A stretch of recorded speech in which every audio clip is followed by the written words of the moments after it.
Good morning to all students. मैं सुनीता चौधरी, सहायक आचार्य रसायन शास्त्र से आज आप सभी से BSc part third paper third के topic spin spin coupling and coupling constant की चर्चा करूंगी। इससे पहले वाले वीडियो में मैंने आपसे nuclear shielding, D shielding and chemical shift, principle of NMR spectroscopy की चर्चा कर चुकी हूँ। जैसा कि न्यूक्लियर शील्डिंग और डी शील्डिंग के टॉपिक में मैंने आपको बताया था कि यदि किसी प्रोटॉन से इस प्रकार का ग्रुप जुड़ा हुआ है जिसका प्लस आई इफेक्ट हो या इलेक्ट्रॉन डोनेटिंग नेचर हो, तो उस प्रोटॉन की शील्डिंग हो जाती है, क्योंकि उस प्रोटॉन के चारों तरफ सिग्मा इलेक्ट्रॉनों की डेंसिटी बढ़ जाती है और जो सिग्नल है वो आपको अपफील्ड मिलता है। जबकि यदि उस प्रोटॉन से ऐसे ग्रुप जुड़े हुए होते हैं जिनकी इलेक्ट्रॉन विड्रॉइंग नेचर होती है, यानी कि माइनस आई इफेक्ट दर्शाते हैं, तो उस प्रोटॉन के चारों तरफ सिग्मा इलेक्ट्रॉनों की डेंसिटी घट जाती है, जिसके परिणाम स्वरूप जो है डी शील्डिंग होती है प्रोटॉन की और सिग्नल भी डाउनफील्ड मिलता है। यानी कि किसी भी प्रोटॉन के द्वारा जो एब्जॉर्बेंस होता है या जो है अवशोषण होता है वो उसके चारों तरफ जुड़े हुए ग्रुप्स पर या अन्य प्रोटॉन पर निर्भर करता है। तो किसी भी प्रोटॉन के निकट स्थित भिन्न प्रकार के किसी अन्य प्रोटॉन के चक्रण से जो चुंबकीय आघूर्ण उत्पन्न होता है, मैग्नेटिक मोमेंट उत्पन्न होता है, वो भी उस प्रोटॉन के अवशोषण को प्रभावित करता है। और वो विद्युत चुंबकीय विकिरणों का अवशोषण या तो अपेक्षित चुंबकीय क्षेत्र से थोड़ा निम्न क्षेत्र में यानी कि डाउनफील्ड या फिर थोड़े अपफील्ड क्षेत्र में अवशोषण करेगा। इसे अपन स्पिन स्पिन कपलिंग कहते हैं। तो यहाँ पर जो सिग्नल है वो सिंगल रेखा या सिंगलेट के स्थान पर जो सिग्नल है वो 2, 3 या ज़्यादा रेखाओं में बटा हुआ मिलेगा, जिसे हम डबलेट, ट्रिपलेट या फिर मल्टीप्लेट के रूप में प्रदर्शित करते हैं। तो सिग्नल के इस प्रकार बटने या विपाटित होने को ही अपन स्पिन स्पिन स्प्लिटिंग कहते हैं। यानी कि जो सिग्नल मिलता है वो प्रोटॉन के कारण मिलता है और जो सिग्नल बटता है 2, 3 या ज़्यादा रेखाओं में वो पास वाले प्रोटॉन के कारण, यानी कि उसके निकट स्थित प्रोटॉनों के कारण, यानी कि केमिकल एनवायरनमेंट के कारण बढ़ता है, जिसे अपन स्पिन स्पिन स्प्लिटिंग कहते हैं। For example upon ethyl bromide को लेते हैं। तो एथिल ब्रोमाइड में जो है यहाँ 2 प्रकार के प्रोटॉन हैं, CH3 यानी कि मिथाइल प्रोटॉन और CH2 यानी कि मिथाइलिन प्रोटॉन।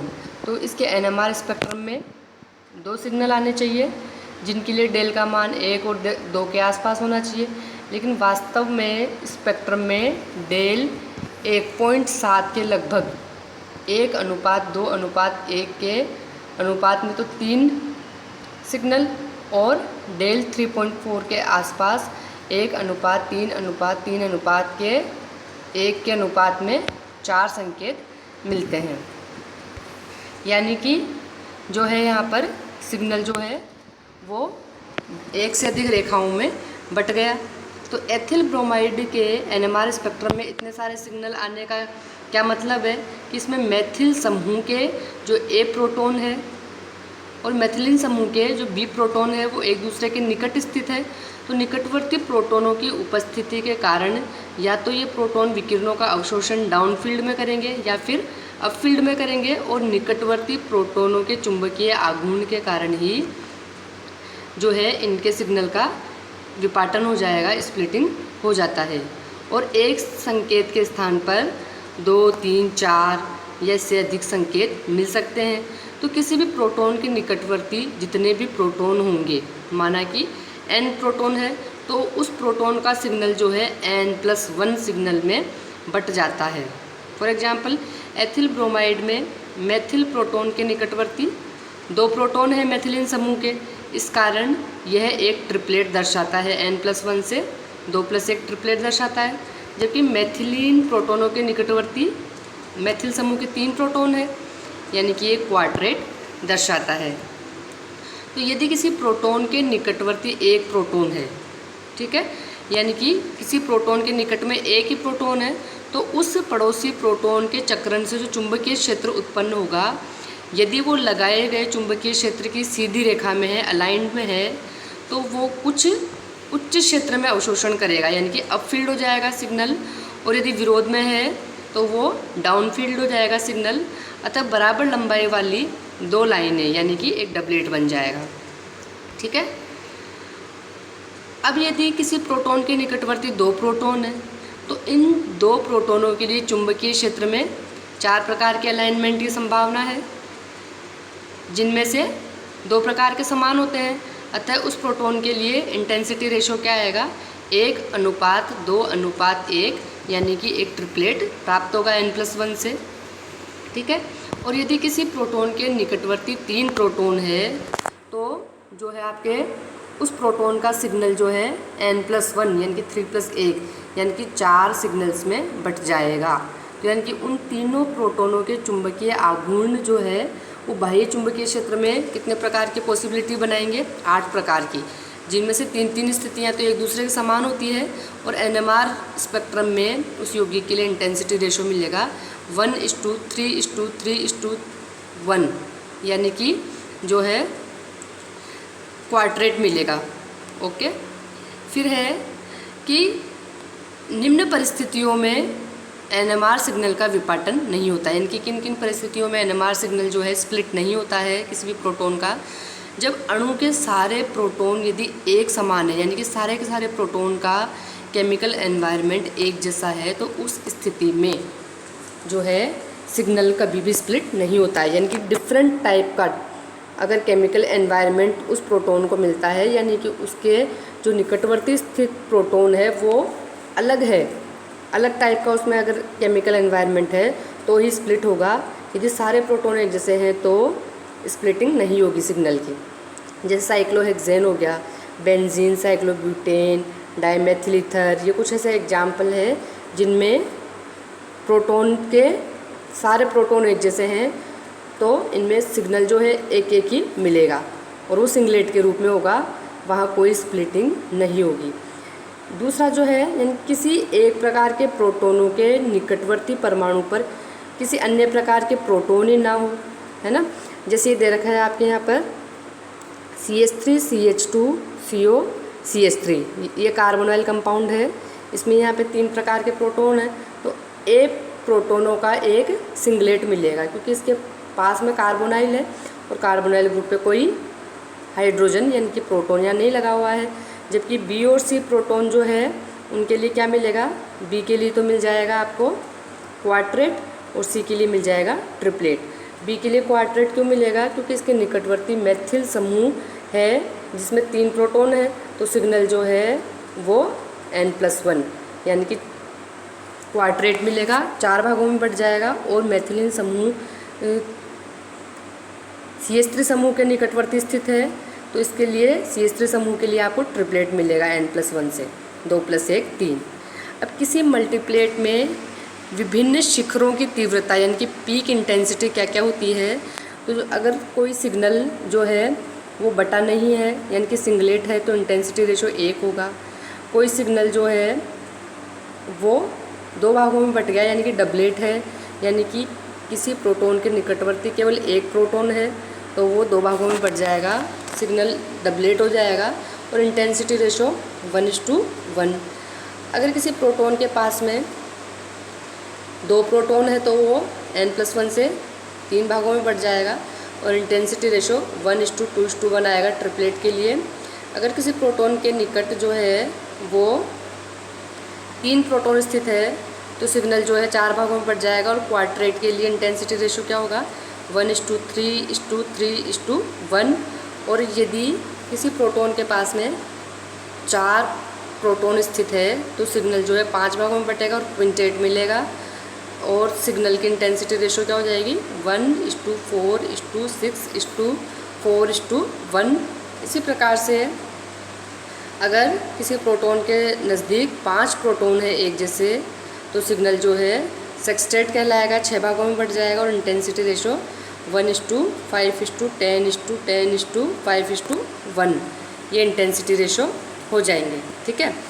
अब देखो कपलिंग कांस्टेंट क्या है, तो किसी भी प्रोटॉन का जो सिग्नल है वो निकटवर्ती प्रोटॉनों के कारण जब एक से अधिक सिग्नल्स में टूट जाता है ना, बट जाता है, विभक्त हो जाता है, तो दो निकटतम स्थित जो शिखर है उनके केंद्र बिंदुओं के मध्य की दूरी को ही अपन कपलिंग कांस्टेंट कहते हैं और इसे जे द्वारा शो करते हैं।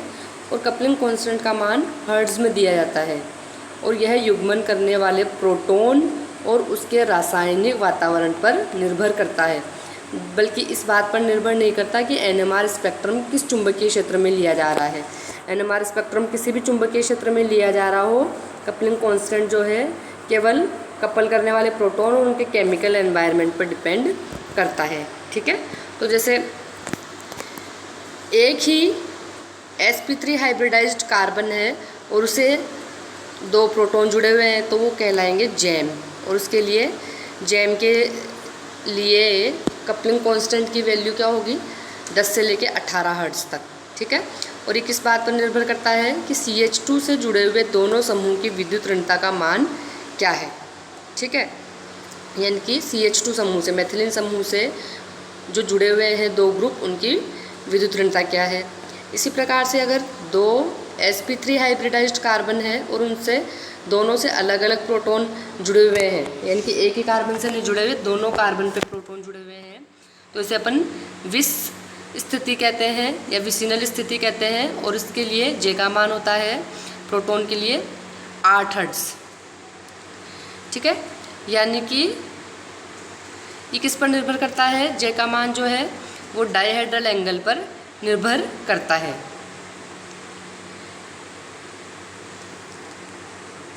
अब है आपके यहाँ पर जेमिनल एल्कीन में एक ही sp2 हाइब्रिडाइज्ड कार्बन से दो प्रोटॉन जुड़े हुए हैं तो जे का मान हो जाएगा लगभग 2, और sp2 हाइब्रिडाइज्ड कार्बन 2 है और दोनों से अगर प्रोटॉन जुड़े हुए हैं तो इसे सिस स्थिति कहते हैं, अपन सिस एल्कीन कहते हैं, और इसके लिए जे का मान 5 से लेकर 14 हो गया।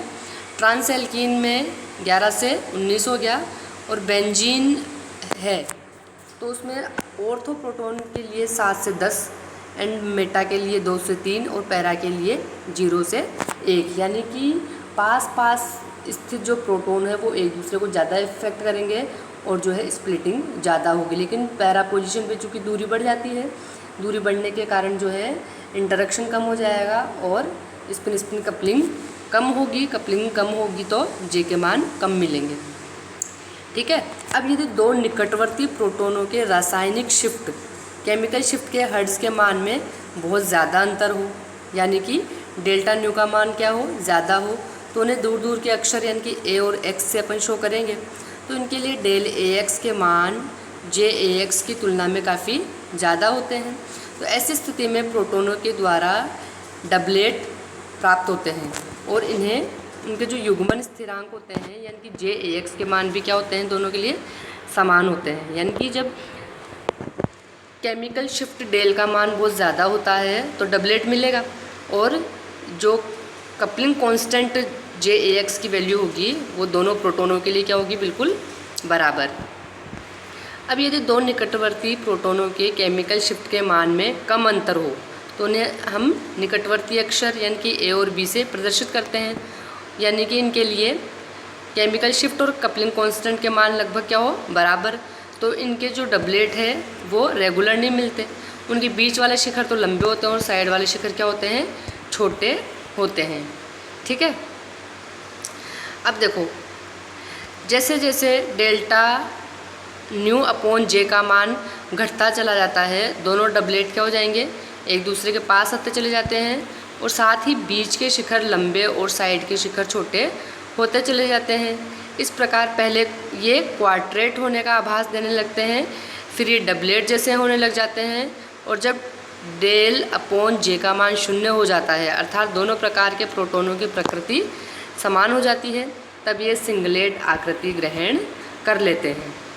अब किसी यौगिक के स्पेक्ट्रम में 4 पीक्स का एक झुंड वास्तव में एक क्वाड्रेट होता है अथवा 2 डबलेट, ये ज्ञात करने के लिए लगाए गए चुंबकीय क्षेत्र की तीव्रता को बढ़ाते हैं, यानी कि जो है स्पेक्ट्रम का रेजोल्यूशन बढ़ाते हैं। तो चुंबकीय क्षेत्र की तीव्रता बढ़ाने से डेल्टा न्यू का मान तो बढ़ जाता है, लेकिन जे का मान क्या रहता है, अप्रभावित रहता है। अतः उस झुंड के चारों शिखर 2 डबलेट के रूप में पृथक हो जाते हैं।